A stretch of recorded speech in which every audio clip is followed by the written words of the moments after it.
তাদের লোকজনকে মা বোনদের কাছে পাঠাচ্ছে এনআইডি নাম্বার নেওয়ার জন্য, বিকাশ নাম্বার নেওয়ার জন্য।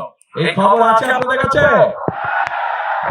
কাজেই তারা বলে সৎ লোকের শাসন কায়েম করবে।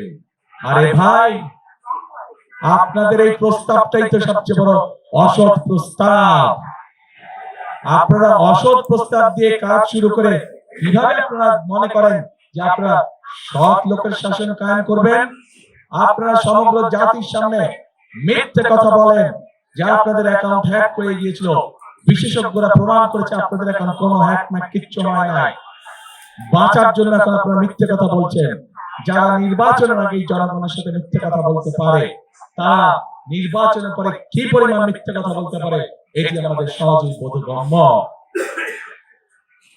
প্রিয় ভাই বোনেরা, আজকে নির্বাচনকে বিতর্কিত করার জন্য, বাধাগ্রস্ত করার জন্য এরা উঠে পড়ে লেগেছে।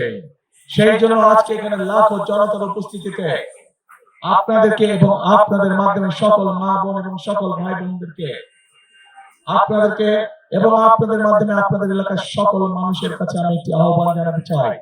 আপনাদেরকে অত্যন্ত সতর্ক এবং সজাগ থাকতে হবে, যাতে কেউ ষড়যন্ত্র করে আপনার সেই ভোটের অধিকারকে কেড়ে নিতে না পারে। আবার প্রিয় ভাই বোনেরা, নতুন গল্প শুনছি, ইদানিং নতুন গল্প শুনছি যে এবার বলে ভোট গণনা করতে অনেক বেশি সময় লাগবে। প্রিয় ভাই বোনেরা, এই দেশের মানুষ হয়তো গত 1 যুগ ভোট দিতে পারেনি, কিন্তু ভোট দেওয়ার যে অভিজ্ঞতা তাদের নাই তা না।